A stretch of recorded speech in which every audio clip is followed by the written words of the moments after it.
नमस्ते, जय हिंद, जय भारत।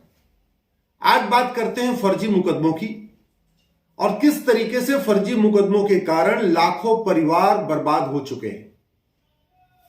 आज ये खबर आई है अलीगढ़ में कि 7 साल पहले जिस लड़की के मां बाप ने बताया कि हां मेरी बेटी को मार दिया गया है, रेलवे लाइन के किनारे एक डेड बॉडी मिली और मां बाप ने कहा ये तो मेरी बेटी है। वो लड़की शादी करके नाम बदल के आराम से अपने पति के साथ रह रही थी और उसकी हत्या के आरोप में एक गरीब असहाय जिसके पिता की मृत्यु हो चुकी थी, लड़का इकलौता था, अपनी मां के साथ रहता था, अपनी मां की देखभाल करता था, उसको जेल में डाल दिया। पिछले 7 साल से 2015 की घटना है, पिछले 7 साल से वो लड़का बेचारा जेल में बंद है। उसके ऊपर बलात्कार का मुकदमा भी लगा दिया, मर्डर का भी मुकदमा लगा दिया, उसकी बेल नहीं हुई। पिता है नहीं, भाई है नहीं और कोई बहनोई है नहीं, इकलौता लड़का था, मां बेचारी परेशान, गरीब। उसने कैसे कैसे करके अपने गांव घर की थोड़ी जमीनें बेच के, थोड़ा जमीन गिरवी करके जो भी मुकदमे की पैरवी कर रही थी। अब जरा आप सोचिए, चलो अब मान लेते हैं कि अब वो छूट भी जाएगा, क्या वो 7 साल उस लड़के का वापस मिल सकता है? क्या वो मां जो 7 साल से परेशान थे, जिसने अपने घर जमीन गिरवी रखा और अपने बेटे के लिए तड़पती रही, रोती रही, उसकी परेशानी वापस आ सकती है क्या?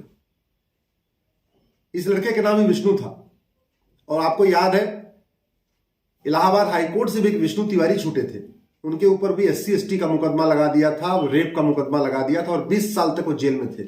उनके भी मां बाप खत्म हो गए, शादी हुई नहीं, आज की डेट में बेचारे बाहर आ गए हैं। अब उनके साथ लोग हमदर्दी तो कर सकते हैं, लेकिन न सरकार ने कुछ दिया, न समाज ने कुछ दिया। आज व्यक्ति वो परेशान है। ऐसे भारत में लाखों विष्णु हैं, लाखों अरविंद हैं, लाखों राम हैं जो निर्दोष हैं। फर्जी मुकदमों में, बलात्कार के फर्जी मुकदमों में, दहेज के फर्जी मुकदमों में, SC ST के फर्जी मुकदमों में जेल में है और परेशान है। तो आखिर इसका समाधान क्या है? इसका समाधान यह है कि एक केवल कानून बना दिया जाए नार्को पॉलीग्राफ ब्रेन मैपिंग का, और जब भी कोई शिकायत करने जाए थाने में तो वो नीचे उसको लिखना पड़े, ये मैंडेटरी हो जाए कि भाई जो मैं शिकायत कर रहा हूं ये सारी शिकायत ठीक है और जो कुछ मैं लिख रहा हूं ये सब सच है और जरूरत पड़ने पे मैं इसके लिए अपना नार्को टेस्ट, पॉलीग्राफ टेस्ट और ब्रेन मैपिंग कराने के लिए भी तैयार हूं। ये इतना बढ़िया टेस्ट होता है नार्को पॉलीग्राफ ब्रेन मैपिंग कि अभी जो श्रद्धा का मर्डर हुआ था, 35 टुकड़े हुए थे, जो आफ्ताब दुनिया भर के झूठ बोल रहा था पुलिस वालों से, जैसे उन्होंने नार्को पॉलीग्राफ ब्रेन मैपिंग किया, सारा सच्चाई सामने आ गई कि उसने श्रद्धा को क्यों मारा। तो उसने ये भी कह दिया था कि अगर कोई बात नहीं, यहां फांसी भी हो गई तो हमको तो जन्नत में हूर मिलेगी। आपने पढ़ा होगा, सुना होगा। अब ये लड़की 10वीं में पढ़ रही थी, वो घर से भागी। घर से भागी, पिता ने क्या लिखवा दिया कि भाई फला लड़के ने, विष्णु ने हमारी बेटी को बहला फुसला के भगा दिया। बाद में रेलवे लाइन के किनारे एक लड़की की डेड बॉडी मिली तो पिता ने जाके कह दिया हाँ ये तो मेरी लड़की है। आप ये सोचो, किसी की डेड बॉडी मिले रेलवे लाइन के किनारे और फादर जाके बोले कि हाँ ये मेरी बेटी है, आपको लगता है उसने सच बोला होगा? इसका मतलब फादर को भी पता था कि बेटी किसके साथ भागी है, लेकिन उसको अपनी इज्जत बचानी थी, अपनी प्रतिष्ठा बचानी थी। उसने बगल में गरीब नाम, विष्णु नाम का लड़का था जिसके कोई आगे पीछे नहीं था, फादर थे नहीं, भाई थे नहीं, बेचारा मां एकदम गरीब, उसका नाम डाल दिया और उस 7 साल से जेल में। अगर आज की डेट में विष्णु बरी हो जाता है तो जिन लोगों ने उसके खिलाफ झूठी गवाही दिया, जिन लोगों ने उसके खिलाफ झूठी शिकायत किया, क्या उनको कोई दंड मिलेगा? कोई कानून है ऐसा, कोई कानून जो उनको भी 7 साल जेल में डाल दे? नहीं। तो इसलिए कह रहा हूं, एक कानून जरूरी है नार्को पॉलीग्राफ ब्रेन मैपिंग का और दूसरा कानून जरूरी है झूठी शिकायत करने वालों को, झूठा मुकदमा दर्ज कराने वालों को भी उतना ही दंड देने के लिए। अगर मर्डर करने पे आजीवन कारावास होता है तो मर्डर की झूठी शिकायत करने पे, मर्डर का झूठा आरोप लगाने वालों पे भी आजीवन कारावास होना चाहिए। अगर बलात्कार करने पे 10 से 20 साल की सजा होती है, तो जो रेप का झूठा केस दर्ज कराए, जो बलात्कार का झूठा मुकदमा दर्ज कराए, उसको भी 10 से 20 साल सजा होनी चाहिए। तब तो भारत में न्याय होगा। अगर चोरी या डकैती करने पे 7 साल की सजा होती है, तो जो झूठी चोरी का मुकदमा दर्ज कराए, जो झूठी डकैती का आरोप लगाए, उसको भी 7 साल का मुकदमा दर्ज होना चाहिए। अगर SC/ST एक्ट के अंतर्गत 7 साल सजा हो रही है, 4 साल या 5 साल सजा हो रही है, 7 साल की हो रही है, तो जो आदमी झूठा SC/ST का मुकदमा दर्ज कराए, उसको भी 7 साल सजा होनी चाहिए, उसको भी 5 साल सजा होनी चाहिए। तभी तो अपराध कम होगा। अभी तो ऐसा है कि एक बार आप आरोप लगा दो, उसके बाद जिसके ऊपर आरोप लगाओ बेचारा वो झेलता रहे। आप बड़े से बड़े धार्मिक धर्माचार्य के ऊपर, महामंडलेश्वर के ऊपर, शंकराचार्य के ऊपर आरोप लगा दीजिए, अब वो शंकराचार्य धर्माचार्य अपना आरोप झेलते रहे। कितने सारे लोग आत्महत्या कर लेते हैं ऐसे आरोपों में। कितने सारे लोगों ने झूठे बलात्कार के मामले में आत्महत्या कर लिया, क्योंकि ऐसा कोई कानून नहीं है कि जो झूठा मुकदमा दर्ज कराएगा उसको उतनी सजा मिलेगी जितना सजा वास्तव में मिलती है।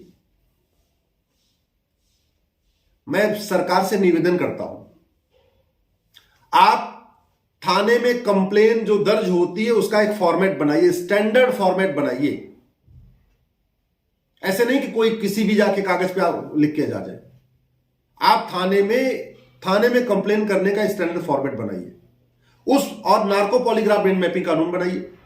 और जो थाने में शिकायत दर्ज करने जाए किसी भी बात के लिए, उसको नीचे वहां अंडरटेकिंग लीजिए, लिखवाइए उस फॉर्मेट पे कि हाँ, मैं जो शिकायत दर्ज कर रहा हूं, जो मैं आरोप लगा रहा हूं, जो बात कह रहा हूं, ये सब सच है। और इसके लिए जरूरत पड़ने पे मैं नार्को पॉलीग्राफ ब्रेन मैपिंग कराने के लिए तैयार हूं। मैं गारंटी के साथ कहता हूं, छेड़छाड़ के, फर्जीवाड़े के, रेप के, SC/ST के आधे मुकदमे अपने आप ही कम हो जाएंगे। लोग फर्जी मुकदमा दर्ज कराना बंद कर देंगे। आज की डेट में पुलिस परेशान है फर्जी मुकदमों से। 3 साल जांच करती, 2 साल जांच करती, बाद में चला वो मुकदमा फर्जी था, वो केस फर्जी था। जुडिशरी भरी हुई है, मुकदमे बढ़ रहे हैं, आधे मुकदमे फर्जी मुकदमों के कारण जुडिशरी परेशान है। न्यायिक व्यवस्था चरबराई हुई है फर्जी मुकदमों के कारण। पता चला नीचे से ऊपर तक मुकदमा चलता रहता है। डिस्ट्रिक्ट कोर्ट में 10 साल मुकदमा चला, 10 साल के बाद डिस्ट्रिक्ट कोर्ट ने बोला ये तो फर्जी। तो अगर वास्तव में इस देश में हम लोगों को सुरक्षा देना चाहते हैं, अपराध कम करना चाहते हैं, सब चाहते हैं सब शांति से रहे, तो नार्को पॉलीग्राफ ब्रेन मैपिंग कानून बनाने में क्या समस्या है? फर्जी मुकदमों के खिलाफ कानून बनाने में क्या समस्या है? आप केवल 2 कानून बनाइए, नार्को पॉलीग्राफ ब्रेन मैपिंग कानून बनाइए और फर्जी मुकदमों के खिलाफ कठोर कानून बनाइए। आप देखिए थाने में जो शिकायतें दर्ज हो रही हैं उसमें से 30% के आसपास शिकायत अपने आप कम हो जाएगी। खासतौर पे दहेज हत्या के, रेप के, छेड़छाड़ के ऐसे मुकदमे बहुत कम हो जाएंगे। अगर आपको मेरी बात ठीक लगे, ये वीडियो अच्छा लगा हो, तो इस वीडियो को अधिक से अधिक शेयर करिएगा। अपने अपने सांसदों तक ये वीडियो पहुंचाइए, अपने अपने पार्षद तक, अपने सांसद तक, अपने विधायक तक ये वीडियो पहुंचाइए। याद रखिए, शासक कितना ही अच्छा हो, जब तक कानून अच्छा नहीं होगा तब तक न भ्रष्टाचार कम होगा, न अपराध कम होगा। डॉक्टर कितना ही अच्छा हो, तब तक जब तक दवा अच्छी नहीं होगी, बीमारी ठीक नहीं होगी। इसी तरीके मुख्यमंत्री, प्रधानमंत्री, सांसद, विधायक कितने ही अच्छे हों, जब तक कानून अच्छा नहीं होगा तब तक न भ्रष्टाचार कम होगा, न अपराध कम होगा। और जब भ्रष्टाचार, अपराध कम नहीं होगा तो सुख शांति नहीं आएगी, लोग परेशान रहेंगे। इसलिए आप लोग इस वीडियो को अधिक से अधिक शेयर करिएगा।